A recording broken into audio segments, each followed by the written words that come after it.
Waduh, lagi ada yang heboh nih teman-teman. Ada ketua dari sebuah tim pemenangan, atau kita sebut aja ya lebih enaknya, lebih gamblang gitu.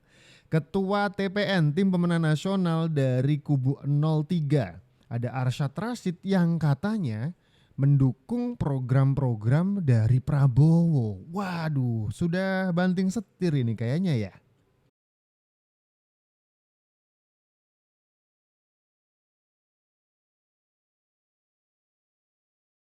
Ini Arsyad Rashid menyampaikan dirinya sangat setuju dan berkeinginan program makan siang gratis yang menyasar anak-anak di seluruh sekolah di Indonesia itu bisa terlaksana. Ini ketua TPN-nya loh ya. Dan dia merasa pengen semua anak sekolah diberikan makan siang gratis. Itu kata Arsyad Rashid ya.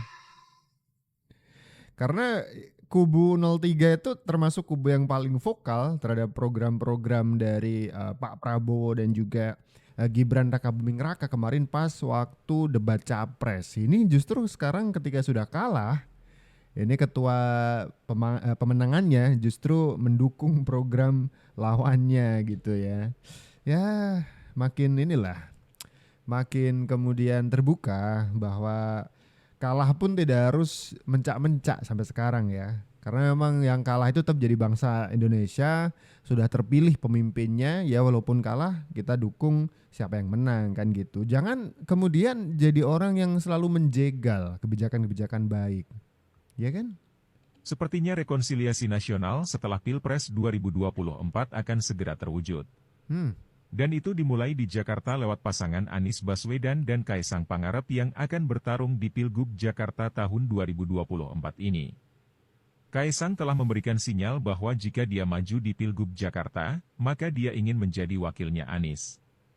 Elektabilitas Anies di Jakarta masih tinggi, dan ini yang menjadi alasan mengapa Kaisang sangat ingin berpasangan dengan Anies. Anies sendiri telah bertekad maju kembali di Pilgub Jakarta. Sampai saat ini, Anies belum memiliki wakil. PKB telah menyatakan dukungan secara resmi kepada Anies. Yang kemungkinan akan menyusul adalah PKS dan Nasdem.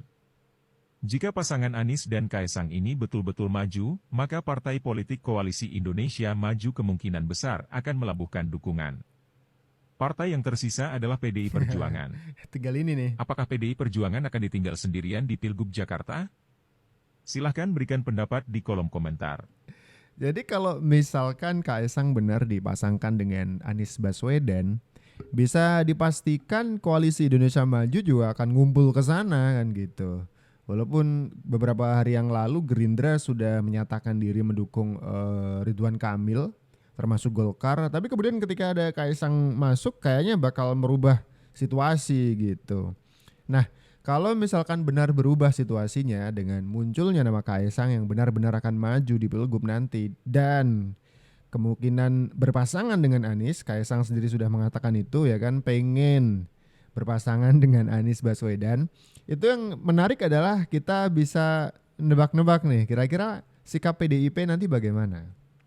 Setelah di Jawa Timur itu koalisi Indonesia Maju sudah membentengi Khofifah ya. Akhirnya PDIP nggak bisa masuk karena mau masuk juga ngasih syarat mau mendukung Khofifah tapi wakilnya harus PDIP kan gitu kemarin, makanya nggak jadi ya kan. Di Jawa Tengah katanya ada Kapolda Jawa Tengah Muhammad Lutfi yang akan diusung juga sama koalisi Indonesia Maju. Itu akan jadi susah juga gitu PDIP untuk kemudian bisa, masa kalah lagi di Jawa Tengah. Ini Jakarta kayaknya bakal dirusuhin lagi nih. Ini PDIP mesti gimana dong? Susah nih posisinya PDIP nih. Saya adalah ketua DPD Jawa Tengah. Bahwa persiapan untuk pertempuran tentu kami akan siapkan. Sebaik-baiknya bisa kita siapkan. Belajar dari kekalahan kemarin.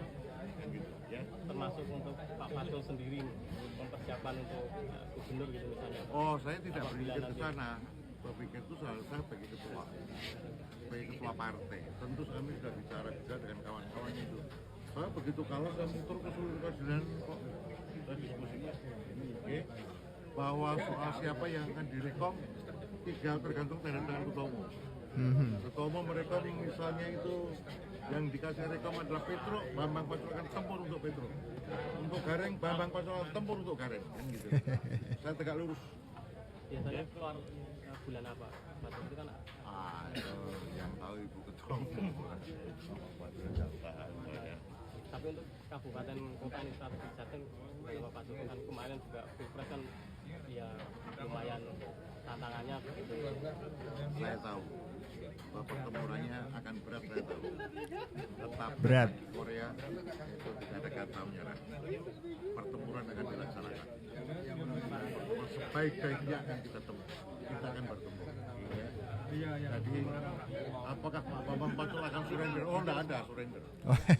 Tidak akan menyerah ya. Strateginya apa? Mungkin DPC. Nah, strategi maksud diceritakan. Umumnya secara umum. Rahasia. Secara umum ya tentu kita memperbaiki dari kemarin. Tentu ada cara yang berbeda, atau cara yang ditambah, atau cara dengan variasi baru, kan begitu. Ada selalu cara-cara baru di dalam sebuah pertempuran, kan gitu loh. Ada evaluasi, sama dengan permainan catur. Permainan catur pun juga akan berubah, kan gitu loh. Sama dengan permainan football.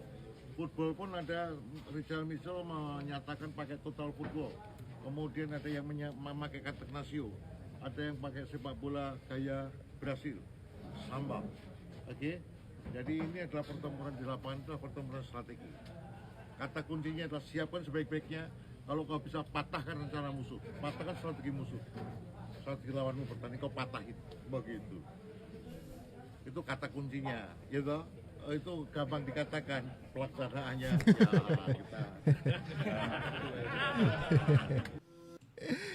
Ini Bambang Pacul atau Bambang Wuryanto yang jadi ketua DPD PDIP Jateng ini setelah Pilpres juga sempat melambung namanya. Melambung bukan karena apa-apa tapi dia sebagai sosok dari elit PDIP yang suaranya itu beda dengan elit PDIP yang lain. Suaranya hampir sama dengan atau tingkah polanya hampir sama dengan Puan Maharani. Tidak terlalu kebakaran jenggot kayak Hasto, kayak Deddy Sitorus, kayak Masinton Pasaribu.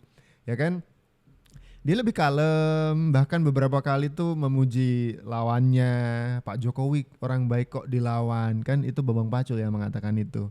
Bahkan di salah satu podcast dengan Deddy Kobuser dia mengatakan, ditanya lebih tepatnya ya, apakah kemarin PDIP kalah karena kecurangan. Bambang Pacul tuh entah sengaja atau tidak itu menjawab, oh bukan karena kecurangan gitu.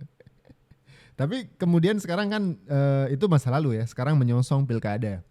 Tapi kalimatnya yang menarik nih, Bambang Wuryanto alias Bambang Pacul ini menyebut pilkada pasti akan berat. Pasti akan berat, tapi tidak ada kata menyerah katanya. Itu diakui sendiri sama anggota atau kader dari PDIP ya, pilkada nanti bakal berat. Gimana nih PDIP, gimana? Berat kayaknya ya? Berat. Wong saya sudah 2 kali jadi gubernur, masa masih mau pilkada lah. Saya orang harus sadar diri dan tahu diri. Ganjar Pranowo menegaskan bahwa dirinya tidak akan maju dalam pilkada nanti. Dia harus sadar diri katanya.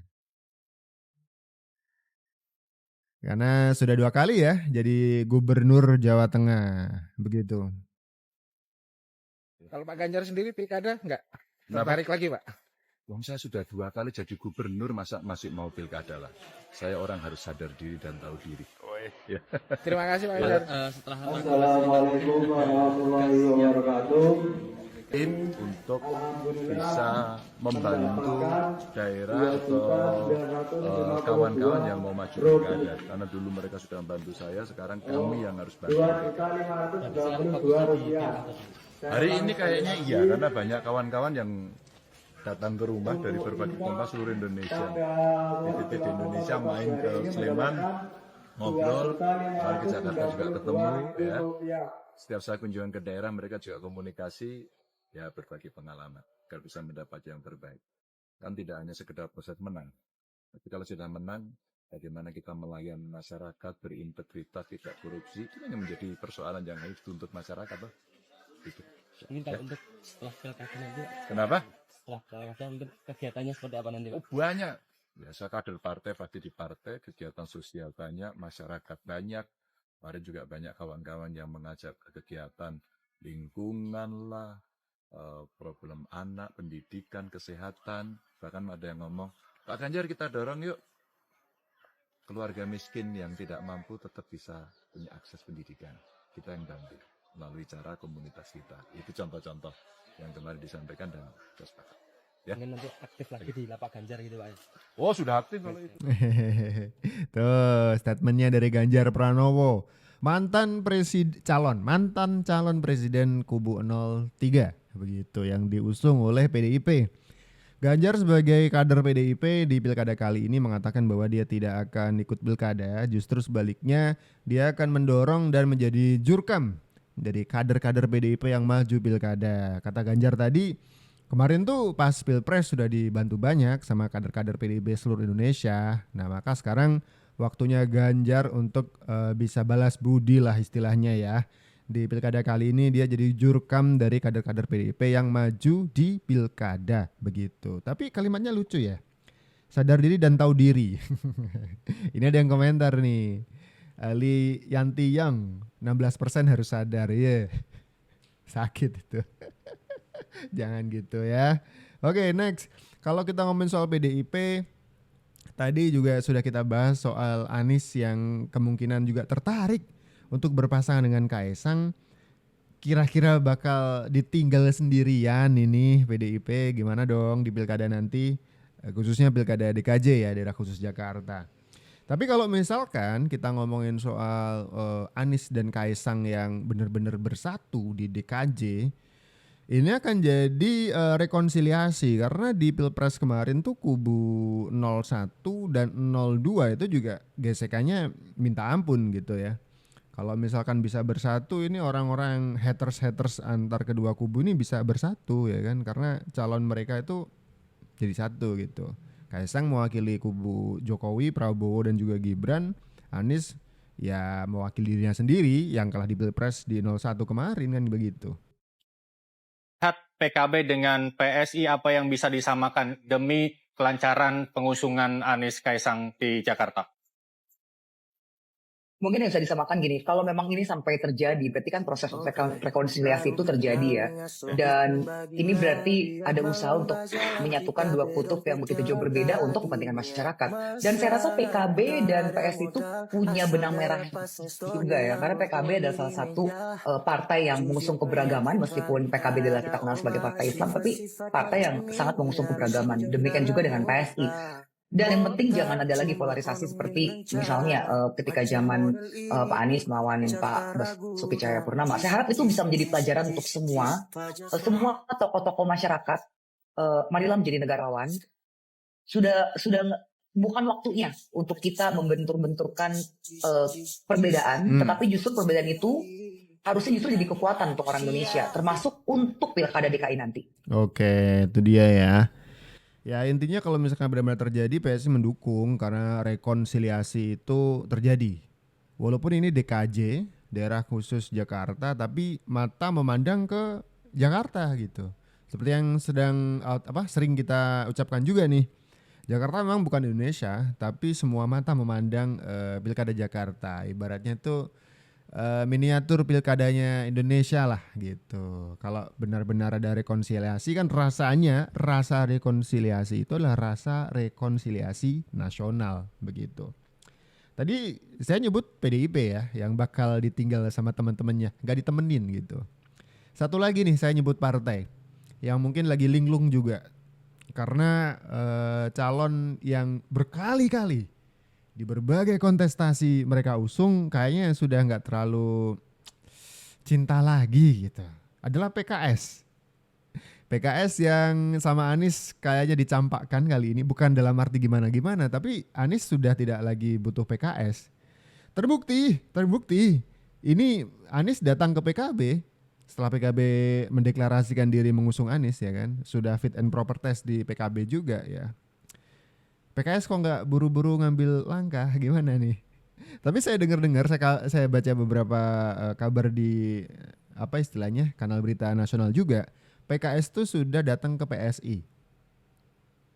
Kali aja mau bilang Mas Kaesang kalau mau main sama Pak Anies kami dukung gitu kali ya. Wah, linglung jadinya ya kan? Oke, segini dulu video kali ini. Kita ketemu lagi di video-video selanjutnya teman-teman. Cuman kalau komentar kalian nih, Kaisang dan Anies, kayak gimana? Atau kalian lebih setuju kalau Ridwan Kamil yang menang? Coba komentar di bawah ya. Saya Abdul, ciao.